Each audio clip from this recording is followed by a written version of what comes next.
bahkan idza wasa'al li ahlihi wa iyalihi wasa'ahullahu sanatan sahaja lemah nunyin kajembaran dina tanggal 10 terhadap keluargana terhadap dulur-dulurna nu biasa daharna jeung tri poe eta mah meuli daging meuli bandeng tak yang ngangeunahkeun ka keluarga dahar ditingkatkan di poe eta minum ditingkatkan maksudna menghargai jeung menghormati kana poe eta lantaran poe eta sangat bersejarah nah ieu wasa'ahullah Allah bakal ngajembarkeun ka eta jelema sana tahu sataun eta ujianana lalu asa bae pokoknya lamun urang nyen kajembaran tanggal 10 kaditu lamun boga duit jembar bae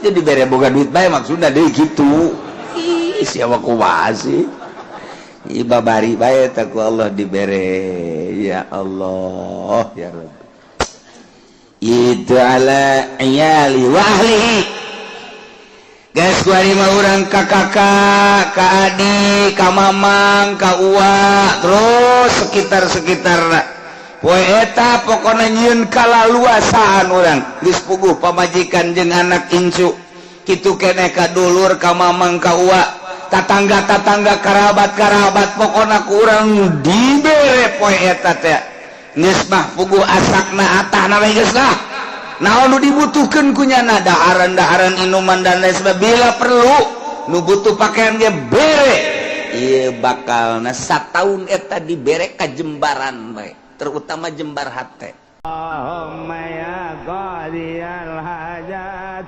Allahumma ya qadi teu karasa urang waktu berputar terus sakumaha porosna ternyata urang ayeuna geus aya di bulan Muharram tanggal hijina nurutkeun ahli hisab qot'i falak sulam munairim ialah jatuh pada hari Sabtu luhur lantaran genep darjah jadi kamari tanggal hijina kuari berarti tanggal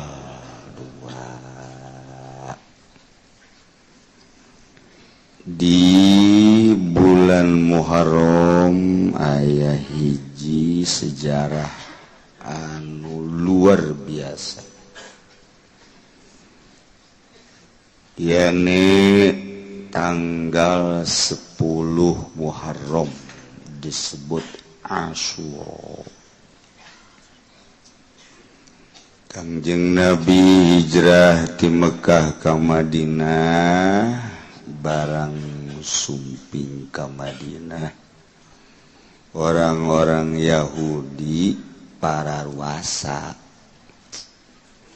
Kangjeng Nabi nanya kunaon make paruasa cek orang-orang Yahudi kami menghormati poe ai kitu lantaran Kangjeng Nabi Musa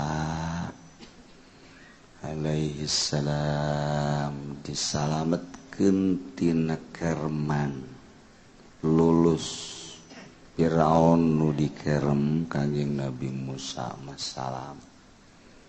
Nah ieu terjadi harita adalah tanggal 10 bulan Muharram yakni Asyura. Masya Allah.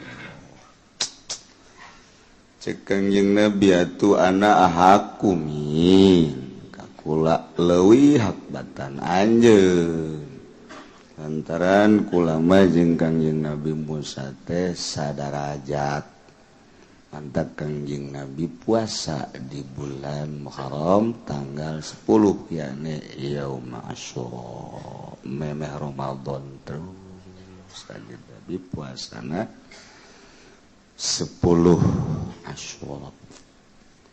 Bahkan terakhir cek Kangjeng Nabi lawistu lamun kuring hirup datang ka gobilin ila gobilin tahun hareup kaula la asumanna at-tasua bakal puasa tanggal 9.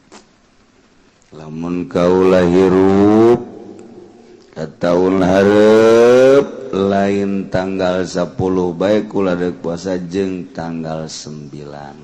Tapi ternyata Kangjeng Nabi haju maot pupus teu kungsi puasa tasua. Ngan aya bahasa mun hirup mah datang ka tahun hareup endeup puasa tanggal 9. Mantap urang mah disunahkeun 2 hiji tasua nomor kadua Asyura. Bahkan sejarah mencatat dibuatna Kangjeng Nabi Adam mun diakurkeun ialah tanggal 10 Muharram. Diasupkeun ka surga ku Gusti Allah yauma Asyura. Diturunkeun ka bumi ge yauma Asyura keneh bae. Dibelumna Kangjeng Nabi Ibrahim alaihi salam ku Raja Namrud 10 Asyura. Masya Allah. Kaluar tina lau Kangjeng Nabi Yunus alaihi salam disemprotkeun ku lauk Nun tanggal 10 Asyura. Waduh luar biasa 10 Asyura. Kangjeng Nabi Nuh alaihi salam ketika diinstruksikan titah nyeun kapal Kangjeng Nabi Nuh nyeun, kemudian nu ariman jeung hewan-hewan sajodo kur dipuateun ka kapal, dipuateunlah ka kapal angkleng-angklengan di luhur kapal mendarat di Gunung Ararat Turki ialah tanggal 10 Asyura. Begitu turun lalapar kabeh. Kangjeng Nabi Nuh coba sesa-sesa kumpul-kumpulkeun. Dikarumpulkeun sesa aya gandum, aya korma, roti bubuk-bubuk, beas dihijikeun. Ayat 7 rupa rempah-rempah dibubur ku Kangjeng Nabi Nuh. Uyah jadi teu diuyahan. Ngaranna bubur tanpa garam. Jadi bubur tiis saju di dalam. Tah eta tanggal 10 Asyura. Mantak kolot baheula mengenang sejarah Kangjeng Nabi Nuh alaihissalam tanggal 10 Asyura diurang ge osok ngabubur tiis dibubur teh diuyahan ngan digulaan gulana make uyah aja dikadinyakeun ai bubur nama teh diuyahan ngan gulana make uyah keneh-keneh ketel tidak rawan urang rek bubur gitu ulah kanyahoan ku Muhammadiyah we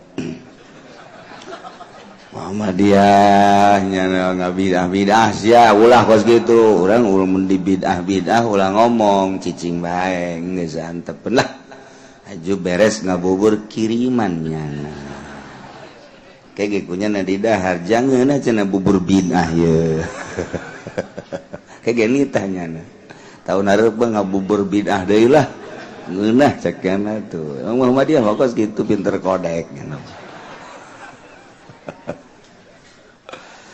Kangjeng Nabi Idris alaihi salam diangkat ke langit tanggal 10 Asyura Kangjeng Nabi Isa alaihissalam diangkat ke langit tanggal 10 Asyura. Masya Allah karim, sangat bersejarah.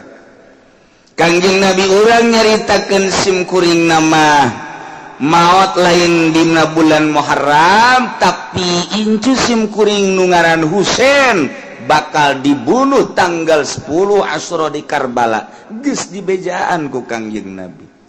Mantak tanggal 10 Asyura, wah di Karbala jutaan manusia. Lamun inget Karbala, wah eta masjidna agrengna luar biasa, gedena pohara. Engke dikunjungi di berbagai negara mengenang terbunuhna cucu Kangjeng Rasulullah Muhammad sallallahu alaihi wasallam di Karbala. Wah, di berbagai negara 10 Asyura. Nah, iraha ke 10 Asyura tinggal ngitung bae urang mun tanggal hijina Sabtu, Minggu, Senin. Berarti tanggal 10 na poe Senin hareup. Geus jeung Tasu'ana Minggu, puasana 2 poe Minggu jeung Senin. Tuh, acenah kula mah cenah deuk di tanggal hiji bae kamari. Waduh, mantep jasa tah. Hiji datang tanggal 10. Lajenna moal tanggal hijina mah janggeus kamari kaliwat ku ari teu niat, geus ngawuduk mangkaning isuk bae ngamimiti. Lah isuk ge moal cenah kebe tanggal 5. Sabtu, Minggu, Senin, Sasarbo berarti. Oh, masalah. Lah tanggal 5 ge moal ceknya na. Kebe tanggal 7 berarti Rebo, Kamis, Jumat, Sabtu. Cenah 7 ge moal. Kebe cenah tanggal 9, 10 teu nana. 10 ge moal. Ratu Krante eta mah budak. Suga teh endeuh moal keneh bae. Ayo baru kolot dan kolot besi teu kapanggih deui jeung Muharram. Nu ngarasa kolot dan nu ngarasa kolot ieu. Aya kolot ge teu ngarasa kolot mapan blon. Ieu mah kolot aju ngarasa kolot. Asana aing nyaho kapanggih deui nyaho teu jeung Muharram hareup deuk puasa. Tuh masyaallah. Bahkan as-shadaqatu fihi bisab'i mi'ati dirham. Shadaqah bidirhamin, as-shadaqatu bidirhamin fi shadaqah sadirham di tanggal 10 bulan Muharram ye terkecil cek Kangjeng Nabi dibayar 700 tikal. Terkecil. Lamun urang na bisa ikhlas na begitu tinggi ulah dicaritakeun cak Kangjeng Nabi moal Gusti mah disanggakeun ka Gusti ku gede-gedena ganjaranan. Ke tanggal 10 disebut lebaran yatim. Deuk sedekahna cenah kula mah neuk ti poe ieu bae mulai tanggal 1 tanggal 2 terus sabulan Muharram terus bae. Terus be orang sedekah istimewa di bulan Muharram terutama dina tanggal 10. Bahkan idza wasa'a li ahlihi wa iyalihi wasa'ahu Allahu sanatan. Saha jelema nu nyieun kajembaran dina tanggal 10 terhadap keluargana, terhadap dulur-dulurna nu biasa daharna jeung tri poe eta mah meuli daging, meuli bandeng, geus urang ngariung jeung anak pamajikan jeung incu. Urang ngomong, urang ngariung tanggal 10 Asyura, ulah diondang tatangga mah. Urang bae. Ieu geus keluarga bae mah, keluarga bae tah ieu ngangeunahkeun ka keluarga. Dahar ditingkatkeun di poe eta, nginum ditingkatkeun, maksudnya menghargai jeung menghormati kana poe eta lantaran poe eta sangat bersejarah.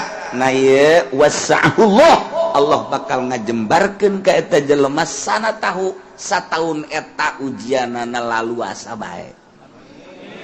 Pokoknya lamun urang nyen kajembaran tanggal 10 kaditu lamun boga duit jembar bae.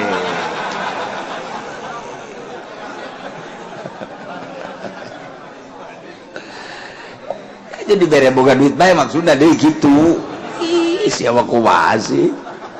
Ibabari bae ta ku Allah dibere. Ya Allah ya Rabb. Itu ala iyali wa ahlihi. Geus kuari mah urang ka kakak, ka adik, ka mamang, ka uwa, terus sekitar-sekitarna.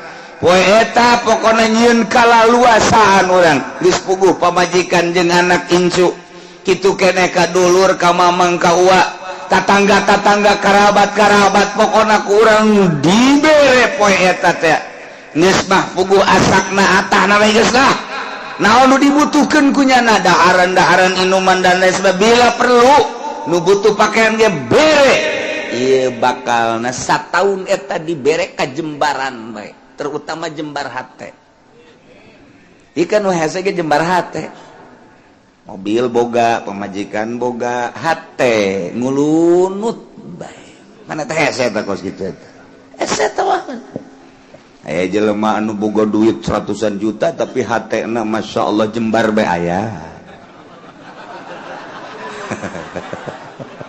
aya teh kos kitu aya tah tapi bisa balik deh ayah nu boga duit berboga duit tapi teu jembar-jembar neuleuh pamajikan sakumaha neuleuh menggarong musuh jeung pamajikan jeung anak teu betah neuleuh keluarga teh dibere rumit bae aya eta mah geus bae model tapi nu model mah aya jelema keluarga leutik lah cek paribasa koreh-koreh cok tapi ayah bae jang dahar ayah jang inum ayah jang pake ayah pamajikan teu pernah marah keur aya seri keur eueuh seri kitu keneh anakna masyaallah nikmat jasa mun salakina nonton TV aju dinasehat ku pamajikanna kalah mangpaatna kos kitu maning maca sholawat deh tiis kana hate lah ya Allah ya Rabbi aju lamun salakina usaha bangun bebeneran teh abuh tiduk-duk disusuk aju pamajikanna nganasehatan kalah ya dunia mah geus dibagi ku Gusti ulah sok hahanteman teuing nu penting mah salat zuhur asar berjamaah masyaallah asana teu hujan ge tarariis Masya Allah jajantung tiis teh sejantung ima lain pan kapan geus balik karena jam 1 wajah geus balik kumana bebonangan mana kempes ban cari itu deh idek mandi teh kudu mandi lah kuda gitu mandi kenceng lompatna sial jak salah kira idek dah geus asak sangu geus ada di tempat di warung seguru di imah-imah kerenangan duit sing khusyuk waduh salakina aju ngalamun bae aing boga pamajikan ku kieu-kieu teuing cekeun masyaallah masyaallah masyaallah tuh eta mah hareudang dek balik jam 4 ge moal kalah aing lah di babaturan ngajak balik urang balik leh moal emang kunaon kokoprak aya di ieu emangnya anak kotok itu dikokoprakan tetapan senep eta karajaan itu tan mentak neangan pamajikan anak mun urang dek kawin tanya neng bogoh ka kakak atuh alhamdulillah jadi siap ya dikawin ku kakak insyaallah siap ente dibawa sugih ngalamun nyana pan kang ngomong gitu sih batu mah jangan ngomong teh kumaha mun dibawa susah makan euker mun ke sugi siap tante oh jatuh kakak susah neng susah itu teh kudu ditanya dibawa susah mah Ya Allah ya Rabbi aya baik urang nyin ka Jembaran dina tanggal 10 Asyura geus urang nu biasa dahar jeung tempe tingkatkeun poe eta mah sanajan tempe-tempe keneh gulaan tempena ulah digoreng-goreng teuing tingkatkeun we urang dina poe eta tah Senin geus urang nyin ka Jembaran meuli hayam guys mun aya langsung meuli bakakak dahar bareng jang meuli bakakak urang boga kotok pencit kotok ge aya kotok sahabat nu ka imah aya geus ieu berarti ya milik urang lain Jembar aja sempit tuh Masya Allah daerah tanggal 10 Asyura poean yang sangat bersejarah geus ti kuari urang intip puasa urang mun bisa Minggu jeung Senin keur henteu jeung Mingguna geus Senin mah wayahna 10 Asyura mata mah nu sok biasa dilaksanakeun ku Kangjeng Nabi urang Kangjeng Nabi Muhammad sallallahu alaihi wasallam tikuari siap-siap bonteng suri buah yang naon cak pamajikan jang ke poe Senin buruk atuh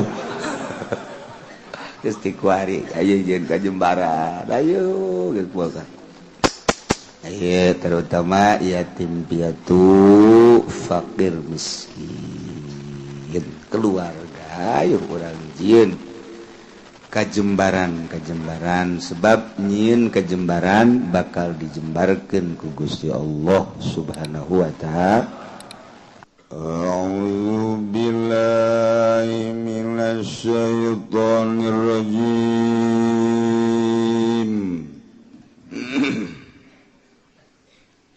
Bismillahirrahmanirrahim.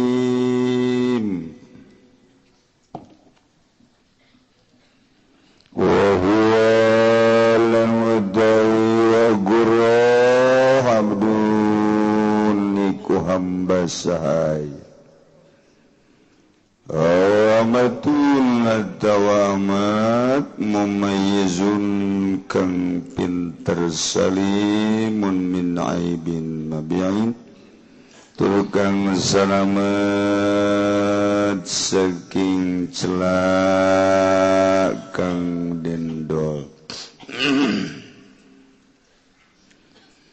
wala sahu gobulu kabirin lam yajiz bihiramin lan utawi kaulosoh iku den terima ni kang tua kang ora apes ya kabir kalawan sebab pikun wa yustaratu buluguhan isba'un sidiatin landan syaratkeun buluguha patemekane ya guru nisba'un sidiatin ing seperpuluh diat bain pakidat bakalamun sepi ya guru Khamsatu amiratin pakai kulima pirang-pirang on dakwaki ilalan dan ucapakan apa-apa layus syaratulil faqdi raden syaratkeun ya bulug falil faqdi kimatu wa maka ikut tetap kadua sepi utawi regane guru wahia lan taya gurali warasatil janini kut tetep kadua pirang-pirang ahli waris jani walakilatil jani lan ingat dasa sobahe kang natoni wakilalan dan ucapakan apa-apa inta amada fa'alaihi mun maha si wong maka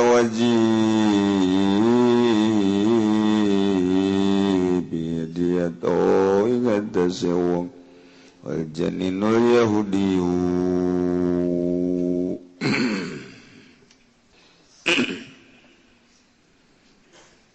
Tekarasa orang waktu berputar terus sakumaha porosna. Ternyata orang ayeuna geus aya di bulan Muharram.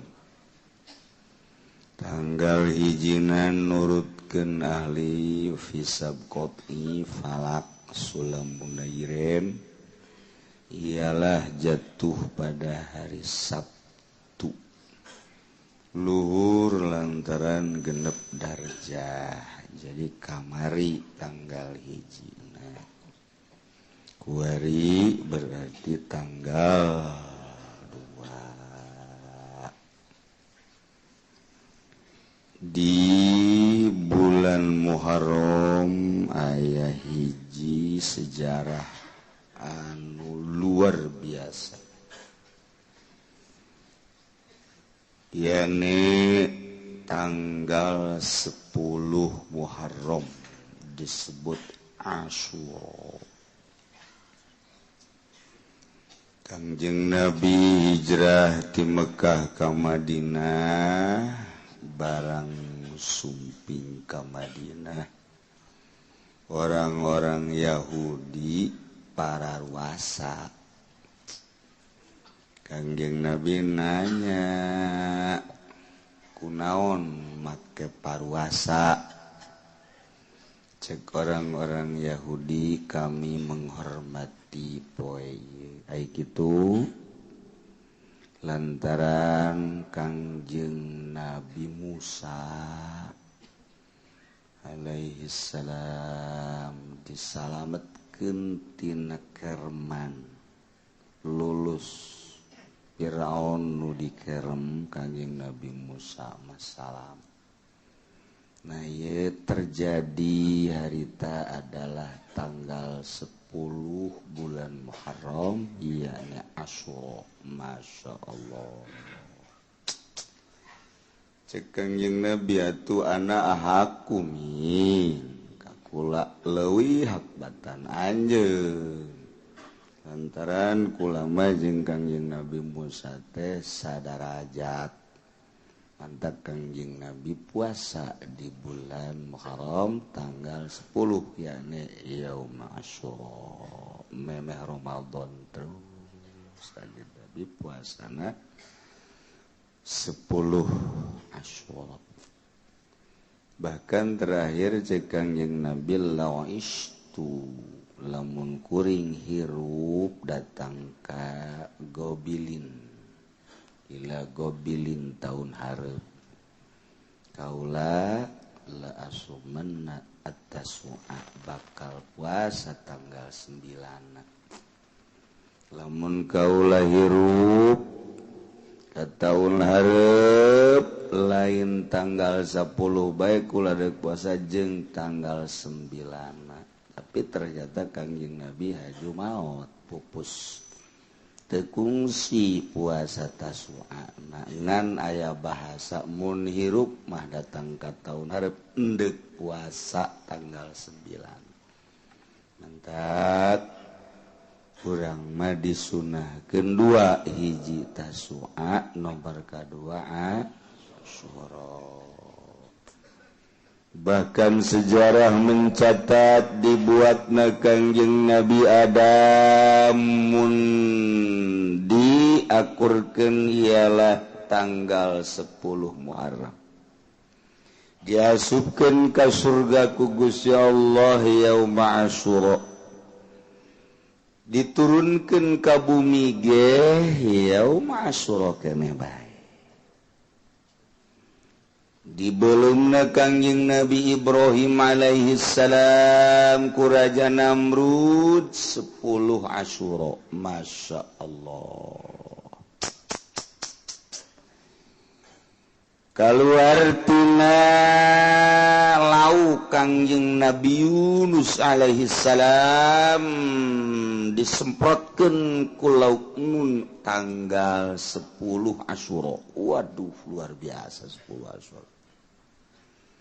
Kangjeng Nabi Nuh alaihi salam Ika diinstruksikan titahnya kapal Kangjeng Nabi Nuhun kemudian nu Ariman jeung hewan-hewan sejodo kur dipuatin ka kapal dipuatinlah ka kapal angkleng-angklengan di luhur kapal mendarat di Gunung Ararat Turki ialah tanggal 10 Asyura. Begitu turun lalapar kabeh. Kangjeng Nabi Nuh coba sesa-sesa kumpul-kumpulkeun.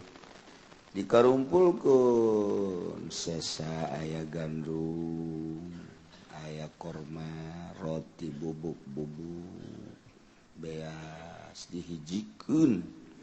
Aya 7 rupa rempah-rempah dibubur ku Kangjeng Nabi Nuh. Uyah jadi teu diuyahan ngaranna bubur tanpa garam jadi bubur tiis saju di dalam tah eta tanggal 10 Asyura mantak kolot baheula mengenang sejarah Kangjeng Nabi Nuh alaihissalam tanggal 10 Asyura diurang ge osok ngabubur tiis dibubur teh diuyahan ngan digulaan gulana make uyah aja dikadinya ai bubur nama teh diuyahan ngan gulana make uyah keneh-keneh ketel tidak tahu orang bubur gitu lah kanyawan ku Muhammadiyah be. Muhammadiyah nya ngabidah sia ulah kos gitu. Urang ulun di bidah ulah ngomong cicing bae geus antepen lah. Aju beres ngabubur kiriman nya. Kege kunyana di dahar jangeuna cenah bubur bidah ye. Kege nitahnya. Tahun hareup ngabubur bidah deui lah. Ngeunah cekana tuh. Muhammadiyah kos gitu pinter kodek gitu. Kangjeng Nabi Idris alaihi salam diangkat ke langit tanggal 10 Asyura. Kangjeng Nabi Isa alaihi salam diangkat ke langit tanggal 10 Asyura. Masya Allah karim. Sangat bersejarah. Kangjeng Nabi urang nyaritakeun sim kuring nama maot lain dina bulan Muharram tapi incu sim kuring nu ngaran Husein bakal dibunuh tanggal 10 Asyura di Karbala geus dibejaan ku Kangjeng Nabi mantak tanggal 10 Asyura wah di Karbala jutaan manusia lamun inget Karbala wah eta masjidna agrengna luar biasa gede na pohara engke dikunjungi di berbagai negara mengenang terbunuhna cucu Kangjeng Rasulullah Muhammad sallallahu alaihi wasallam di Karbala wah di berbagai negara 10 Asyura.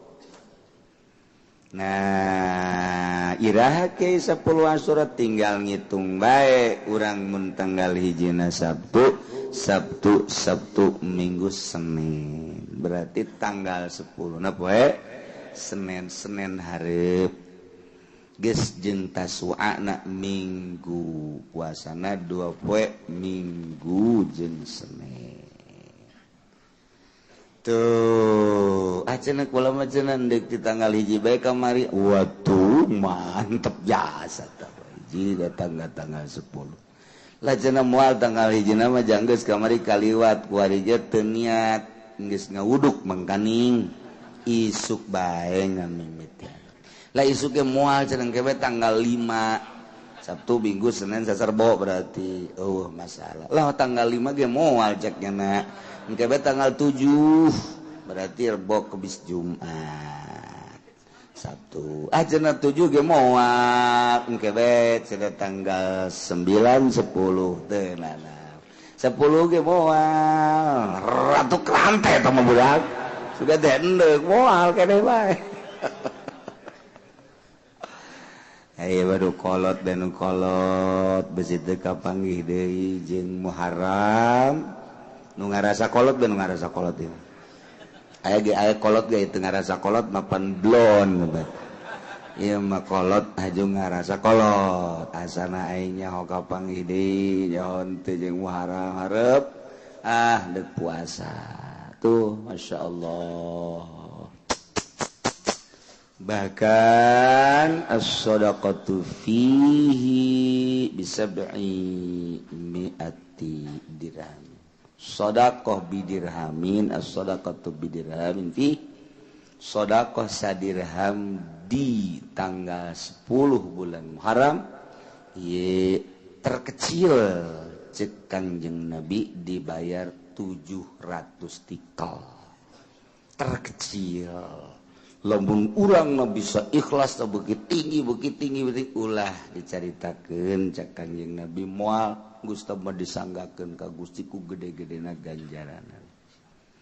Ke tanggal 10 disebut lebaran yatim. Deuk sedekahna cenah kula mah neuk ti poe ieu bae mulai tanggal 1 tanggal 2 terus. Sabulan Muharram terus bae. Terus be orang sedekah istimewa di bulan Muharram terutama dina tanggal 10. Bahkan idza wasa'a li ahlihi wa iyalihi wasa'ahu Allahu salatan. Saha jelema nu nyieun kajembaran dina tanggal 10 terhadap keluargana terhadap dulur-dulurna nu biasa daharna jeung tri poe eta mah meuli daging meuli bandeng geus urang ngariung jeung anak pamajikan jeung incu urang ngomong urang ngariung tanggal 10 Asyura ulah diondang tatangga mah urang bae.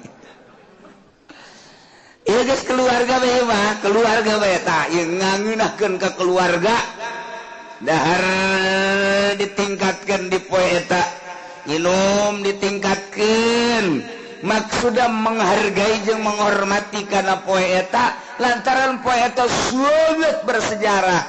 Na ieu wasa'ullah Allah bakal ngajembarkeun ka eta jelema sana tahu sataun eta ujianana lalu asa bae. Pokoknya lamun urang nyen kajembaran tanggal 10 kaditu lamun boga duit jembar bae.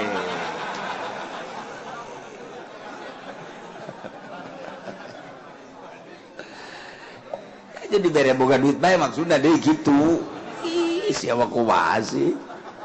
Ibabari bae ta ku Allah dibere. Ya Allah ya Rabb. Itu ala iyali wa ahlihi. Geus kuari mah urang ka kakak, ka adik, ka mamang, ka uwa, terus sekitar-sekitarna.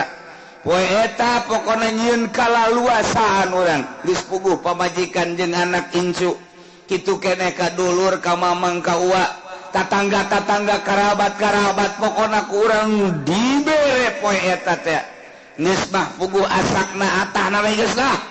Naon nu dibutuhkeun kunyana daharan-daharan inuman dan lain sebagainya bila perlu nu butuh pakaian ge bere ieu bakalna sataun eta dibere ka jembaran bae terutama jembar hate ikan nu hese ge jembar hate mobil boga pamajikan boga hate ngulunut bae mana teh hese ta kos kitu eta hese teh wah aya jelema anu boga duit ratusan juta tapi hatena Masya Allah jembar bae aya. Aya tah kos itu aya tah. Tapi bisa balik deh aya anu boga duit tapi teu jembar-jembar. Neuleuh pamajikan sakumaha neuleuh menggarong. Musuh jeung pamajikan jeung anak teu betah neuleuh keluarga teh dibere rumit bae. Aya eta mah geus bae model tapi nu model mah aya jelema keluarga leutik lah cek paribasa koreh-koreh cok tapi aya baejang dahar aya jang minum aya jang pakai aya pamajikan teu pernah marah keur aya seri keur eueuh seri kitu keneh anakna masyaallah nikmat jasa mun salakina nonton TV aju dinasehat ku pamajikanna kalah manfaatna kos kitu mending maca sholawat deh tiis kana hate lah ya Allah ya Rabbi aju lamun salakina usaha bangun bebeneran teh tiduk-duk ti susuk aju pamajikanna nganasehatan kalah ya dunia mah geus dibagi ya ku Gusti ulah sok hahantem manting nu penting mah salat zuhur asar berjamaah masyaallah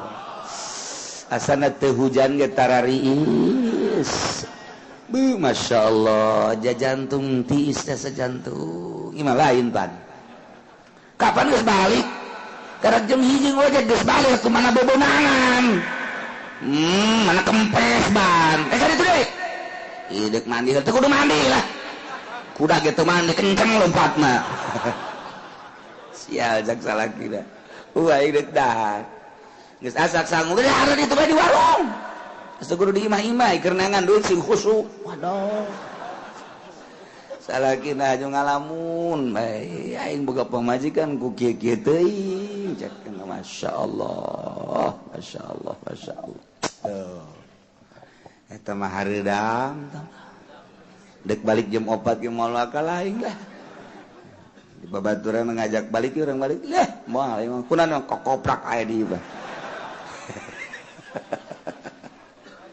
emangna anak kotok itu di kokoprakan tetepan seneb eta karajaan tah mentak neangan pamajikan anak mun urang deuk kawin tanya neng bogoh ka kakak atuh alhamdulillah jadi siap ya dikawin ku kakak insyaallah siap ente dibawa sugih ngalamun nyana pan kan ngomong gitu sih batur mah jangan ngomong teh kumaha mun dibawa susah susah makan eukeur mun ke sugih siap tante oh jatuh kakak susah neng susah itu teh kudu ditanya dibawa susah mah ya Allah ya Rabbi aya bae nah urang nyieun ka Jembaran dina tanggal 10 Asyura geus urang nu biasa dahar jeung tempe tingkatkeun poe eta mah sanajan tempe-tempe keneh gulaan tempena ulah digoreng-goreng teuing tingkatkeun we urang dina poe eta tah Senin geus urang nyieun ka Jembaran meuli hayam geus mun aya langsung meuli bakakak dahar bareng jang meuli bakakak urang boga kotok pencit kotok ge aya kotok sabaya nu ka imah aya geus ieu berarti ya milik urang lain Jembar aja sempit tuh Masya Allah daerah tanggal 10 Asyura poean yang sangat bersejarah geus ti kuari urang intip puasa urang mun bisa Minggu jeung Senin keur henteu jeung Mingguna geus Senin mah wayahna 10 Asyura mata mah nu sok biasa dilaksanakeun ku Kangjeng Nabi urang Kangjeng Nabi Muhammad sallallahu alaihi wasallam ti kuari siap-siap bonteng suri buah jeung naon cak pamajikan jang ke poe Senin buruk atuh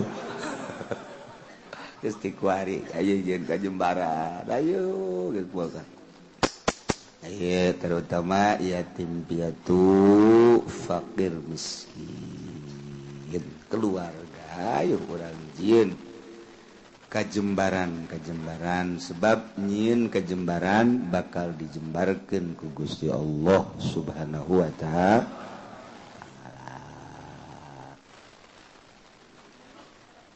ieu mah keur carita tentang penganiayaan terhadap janin nu janin tersebut akibat nu dianiayana indungna efek penganiayaan indungna imma ku dicarekan indungna wa imma ku dipepe ditenggel indungna wa imma diparak teh diberi dahar teh diberi minum na ieu kaluar borosot janinna tae ieu nu nganiaya kena sanksi buro atau aku obat diberi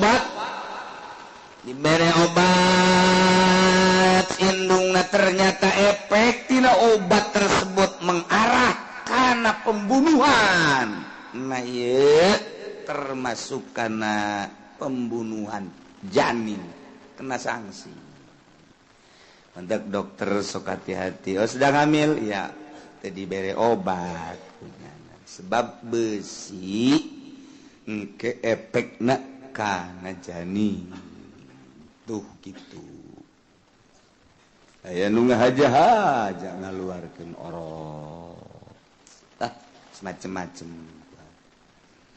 nah ieu kan tadi teh ya dijelaskan bahwa janin guruh janin ngajinayat janin ngarusak janin ngabunuh janin adalah guruh naon guruh wahia rigorate abdun eta hamba sahaya di urang mah hamba amatun atau amat boyongan perang muslim mukmin perang yang kafir diboyonglah kafir lalaki nak jadi abid awewe nak jadi amat warima malah muslim mukmin mukminat diboyong ku Yahudi sabaraha rebu manusia nu kuari terlantar di boyongan Yahudi teh dibere dahar teh dibere nginum kuari teh aya nu paeh di kam iyalah pikiraneun urang sebagai mukminin anu urang teh dulur jeung urang Palestina al mukmin lil mukmin kal bunyan yasuddu ba'duhu ibadi urang teh ieu teh dulur diiket ku la ilaha illallah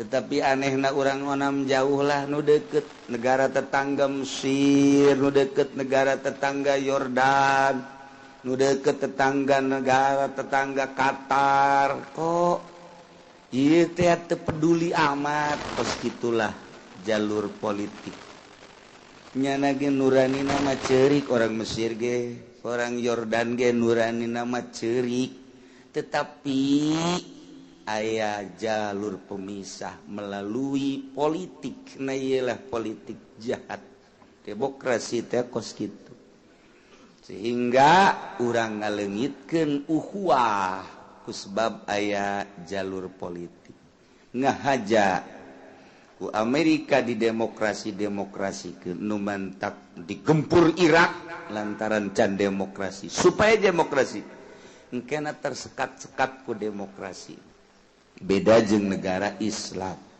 Suriah lantaran kuat gempur supaya jadi demokrasi baheula Turki nu sakitu kuatna gempur supaya demokrasi ku demokrasi mah kos diurang ku ari agama lemah nae kafir-kafir Yahudi Kristen kitu bae geus ketika aya nu berjuang urang teh tersekat ku demokrasi aya aturan demokrasi kos kieu lah hirup urang di akhir zaman terasa loba kesenjangan nu kuat makin kuat nu gagah makin gagah nu lemah makin teu berdaya agama makin terus didiskreditkan di pojokan terus nu diorbitkeun teh bangsa budaya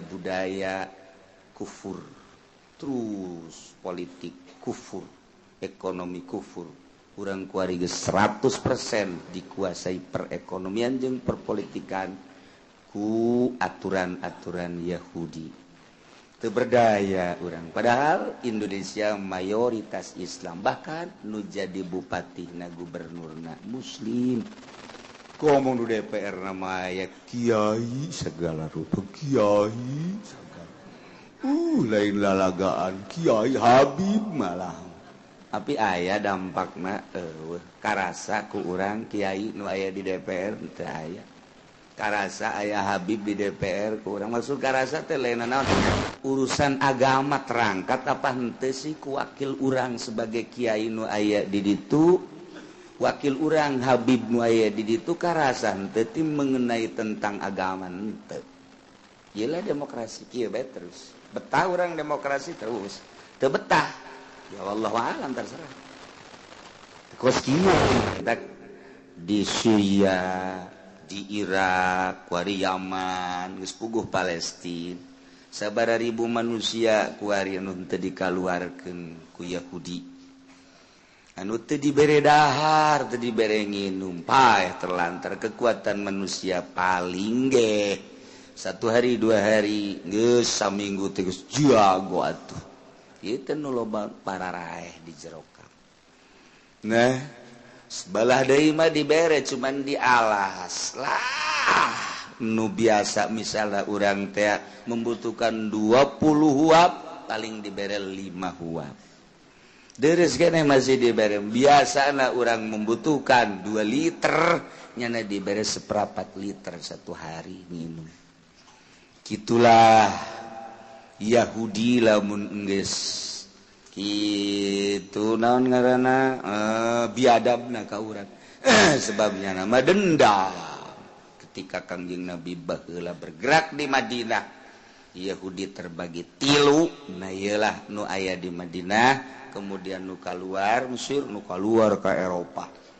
Nah, termasuk nu ke Amerika. Nu panjang mun dicaritakeun ngan 3 bae tah, nyana kerja sama kuari. Otomatis kuari teh dendam. Terjadilah seperti itu terus. Minoritas Yahudi tetapi kekuatan luar biasa.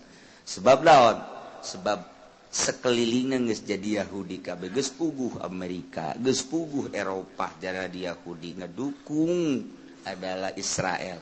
Indonesia ge ulah gandeng-gandeng geus jadi Yahudi. Ieu mah pada urang nabe yang ngelanan ngomong teh nya. Ulah bebeja ka batur, ulah bebeja ieu mah pada urang nabe bahwa di Indonesia ge geus jadi Yahudi sebenarnya mah. Nya, engke ente ngomong di ditu ulah gandeng-gandeng di sarua. Bebeja bae deui ulah gandeng-gandeng cek kiai ge bahwa di urang teh geus jadi Yahudi. Kan udah serang ngomong atuh kabeh nyaho teh mah geus. Pasti tah tinggal urang pabisa-bisa nyalametkeun diri lantaran moal kebal urang bakal menghadap ka Maha Khaliq Allah Subhanahu wa taala. Beberes diri urang sing hade akidahna, sing hade syariatna, jang aturan ibadah ka Gusti Allah. Ke isuk pageto anak urang didik, anak urang lain lalagaan ieu serangan-serangan teh pohara jasa. Geus teu maelu urusan agama, kuari urang lamun nyaritakeun urusan kejanggalan tentang agama lapor ka DPR geus teu ditanggapi ku DPR. Mentak wakil urang tinggal wakil. Cenah aya di ditu kiai digolkan. Ih, teman-teman kiai gede. Ragag di tanggal caringin tuh. Tigesle. Ih, cenah udang-udangna gede tambahan deui Gus ya udang-udang. Ajur sia. Ngiuhan di Golkar ajur inting-intingan. Pancena kiai kitu aman. Masuk wae geus. Ih, ulah kitu cenah kiai pan di dieu ge loba kiai Golkar. Kena tobat. Kena tobat. Lah cenah aing mendek balik bae. Jor siap balik ka ditu. Haji hudang, oh eta orang jeleumana. Heran teu daek tobat jelema asa bener bae. Mun kukula dijabarkeun pasti kayahoan salahna tapi teu daek ngaku, teu daek gade. can kabere bae cenah Ki Uci bah geus Ki Uci bae bere aing cokot ku aing duitna aing ka Golkar mah moal tetep duitna mah dicokot teh hook aja deuk di dahar parabkeun ka kotok hap aju kotok teh daekeun cokot deui ku aing udah beres kabeh inting-intingan asal kiai geus ka Golkar we geus teu manjur mun cara orai jadi orai koros nu tadina orai taneuh ge barang ka Golkar mah jadi orai koros ngegel huntu umplak pokona asal kiai ka Golkar geus kos kitu bae geus pokona asal kiai ka Golkar kitu bae geus pokona ye cenah ieu mah kiai hebat jasa deuk hebat deuk teu asal asup ka Golkar kitu bae geus pokona asal kiai asup ka Golkar sering amat cenah kieu supaya tobat majelis teh gede eueuh sia pondok 2 tingkat eueuh sia teu karasa eta ku kiai berarti di jerona aya kasalahan sakali deui asal kiai ka Golkar cenah kiai bangun harengeusna aing karunya bareng yu urang luhurkeun agama ulah melalui Golkar ka mana tuh ka PDI salah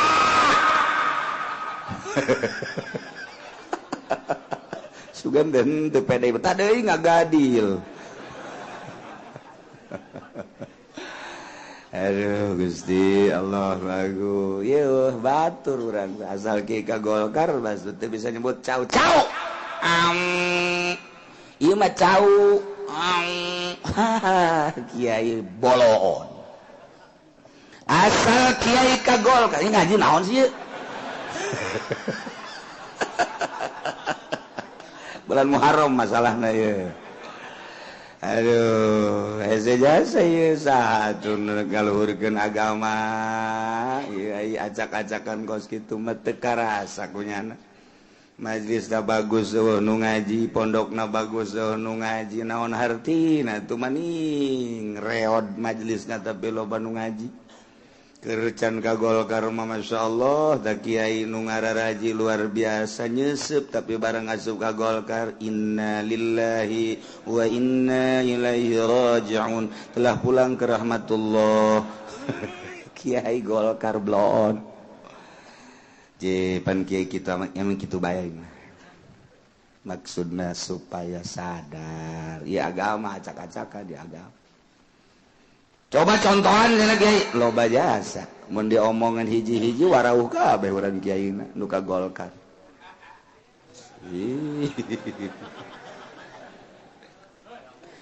Wahia abdun abid jadi ka Golkar ya.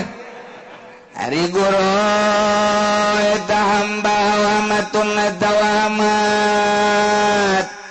mumayyizun abidna nu pinter salimun min aibim mabin tur salamet tina cacat jual beli barang nu sok dijual abi di mana-mana ya cacat murah hargana pinclang misalna atupan abid manu diarah tekan tanaga pinclang atuh moal bisa nyana jang nanggung atawa nyuhun ngaranna ge pinclang komo lamun jadi supir manu pinclang katuhu moal beres jang nicegas nu mana tawalan sabelah aib ngaranna ulah nu kitu nu pinter salamet tur salamet tina cacat ieu mahal berarti janin teh di mana aya jelemana bunuh janin efek tina penganiayaan indungna disingsieunan misarna ku salakina tatanggana ku jawara ku dokter sehingga ngalamun si awewe teh akibat disingsieunan terjadilah aya seperti depresi keluar orok dokter tersebut kena sanksi lantaran di Indonesia mah henteu aya hukum anu mengarah kana jinayat teu aya can selesai berarti urusan anak engke di Rabbul Jalil di hareupeun Allah bakal diselesaikan ke Gusti Allah ku hari teu selesai di alam dunia di akhirat diselesaikan penyelesaian terakhir ku hari nu menang dielehkeun nu bener dielehkeun nu salah dimenangkeun bisa terjadi tapi di akhirat mah ieu jujur jeung adil teh nampak di dunia mah urang dititah ge innallaha ya'muru bil adli wal ihsan wa itaizil qurba wa yanha 'anil fahsya'i wal munkari wal baghi ya'izukum la'allakum tadhakkarun fadhkurullah eta unggal Jumat sadunya kabeh ayat eta dibaca wow hebat jasa kiai muih na innallaha ya'muru bil adli wal ihsan bari nyekel eta wa itaizil qurba wa yanha 'anil fahsya'i wal munkar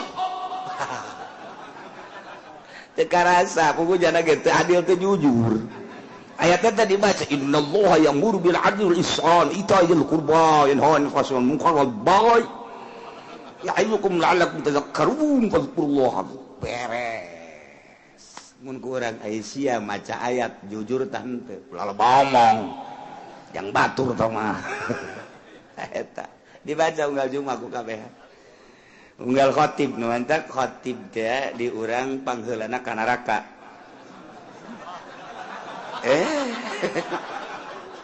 lantaran ayat yang tadi baca ku jalan teu karasa cek Allah sia dibaca ku si ayat ayat aing innallaha ya'muru sajana Allah marenta bil adli wal ihsan tita adil pugus sia teh teu adil ayo ka ditu ka mana jahanam waduh ka jahanam masyarakat khotib ka mana dadah khotib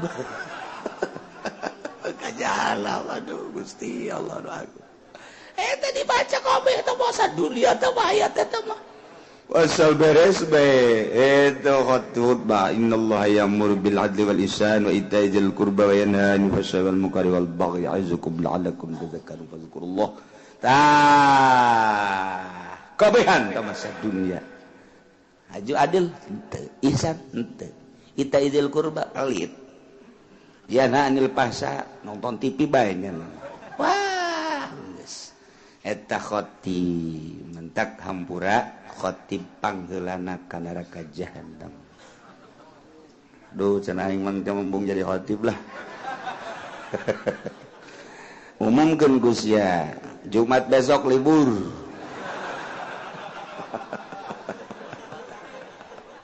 aduh Gusti Allah doaku boro-boro libur puguhnya nama hayang tambah deui poe Jumat teh ulah Jumat eta bae supaya saminggu aya 2 Jumat emang kumaha digaji pan ku pemerintah bolon eta sakali khutbah sabaraha duit gar sabaraha duit tuh Haji Pendi mah jasar dibayar bareng nya nyaho bae geus moal menang ganjaran si Haji lah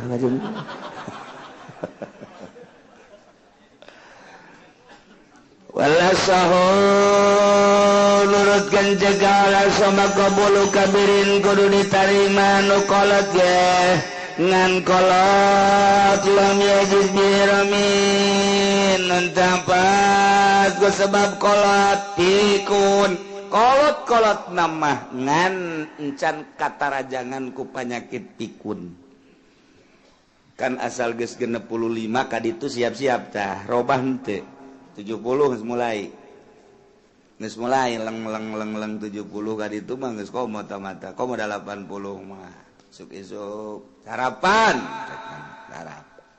geus beres nyarap teh kopi geus beres kopi iya mana ieu isuk can ngadaharna naon kakareng cikene ieu kudu digantung ya aki-aki kos ge geus babarahan kan ini aing geus tambelarkeun ku sia cenah ieu can diberena naon cak nini air tadi sapiring di mana?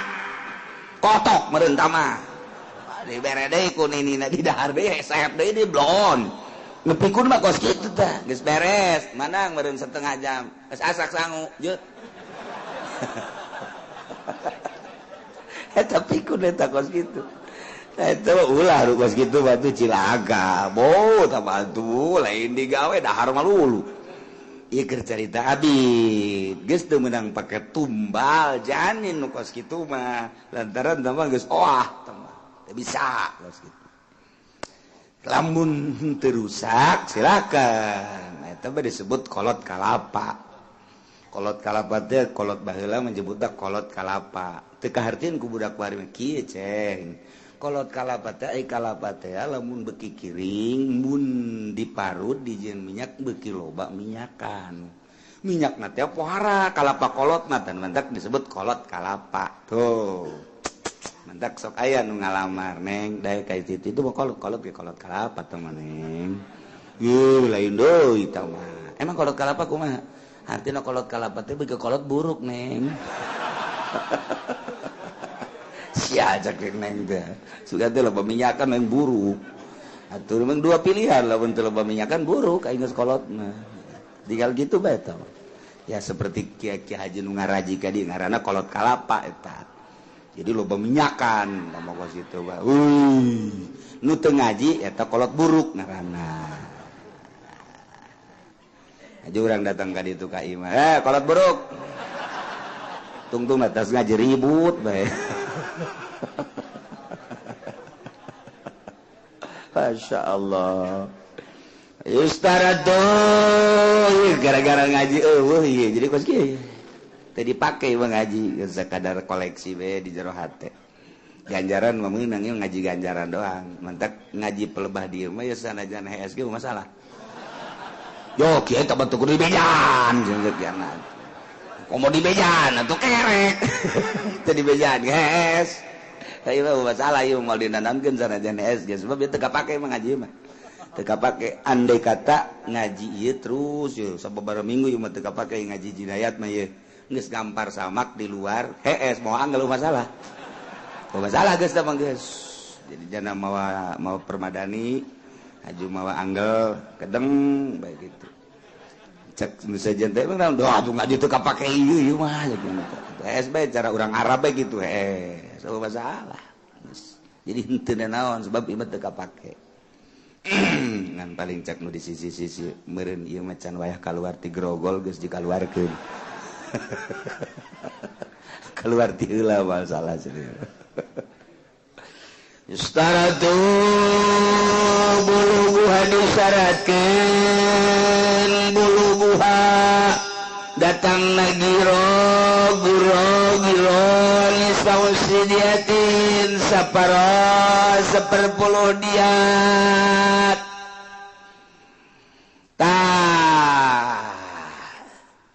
ieu datang ka yustaratu disyaratkeun buluguha nyampena dina harga nyampena giro gitu giro abid dina harga saparo per 10 diat lamun 100 onta bagi 10 berarti 100 bagi 10 seberapa 10 saparo tina 10 seberapa siapa pinter ya budak asa TK ieu ngaji kieu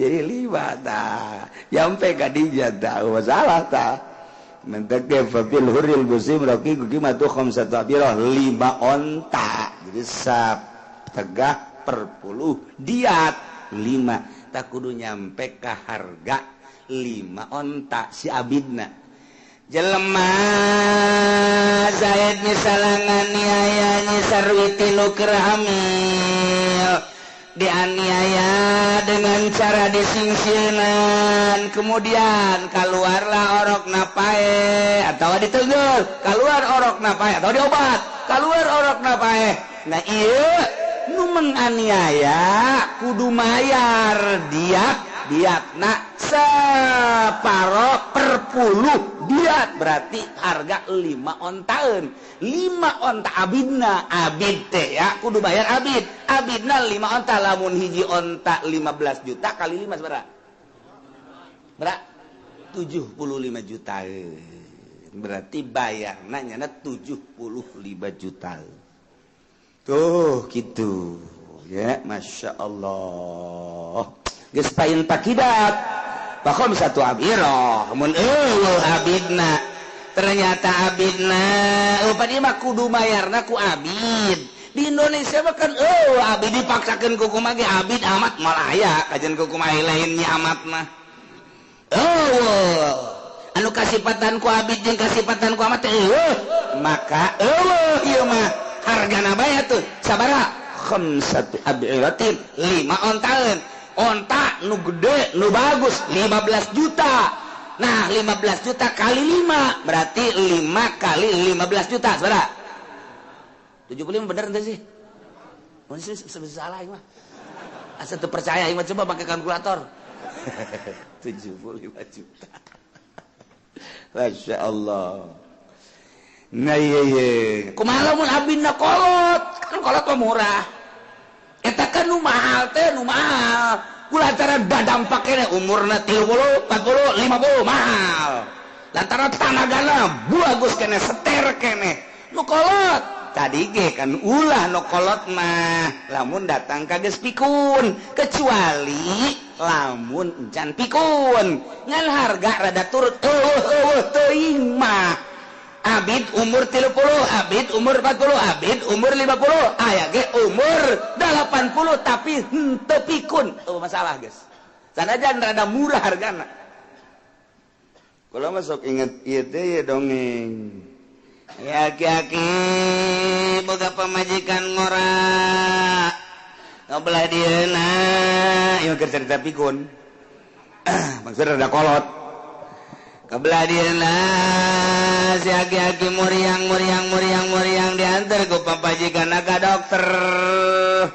antar ke dokter periksa cek dokter dia ini ibu istrinya iya masih muda iya sekarang gini aja ini kakek nanti malam suruh kencing besok air kencingnya air seninya bawa ke sini nanti diperiksa melalui air seni oh iya makasih dok bener Isa memeh sare nyana kieu aki-aki beres nungguan isukan cendeun medinya handapeun dipa ari jam 1 pabajigana yang kieu deui sarua teu kuat ai pabajigana kaluar sieun teu kahudangkeun salaki gara dage kolot lah kieu bae di dieu di nu panu urut aki-aki teh eta jadi ka hiji Pak geus bae beres esuk-esuk berangkat ka dokter mana bu air seninya teu inget ieu dikihan ku nyana ini nggak hiji ini dok air seninya diperiksa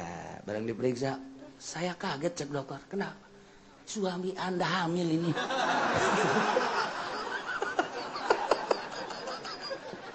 dari mana jalannya ya sejak saya jadi dokter baru kali ini ada air seni laki-laki hasilnya hamil wah ini ada apa ini pemajikan sial cek kiai mereunana dadok gak jangan dimasalahkan lu pulang aja lah bukan begitu tapi ini jadi masalah ini jadi masalah ini ada kakek-kakek hamil ini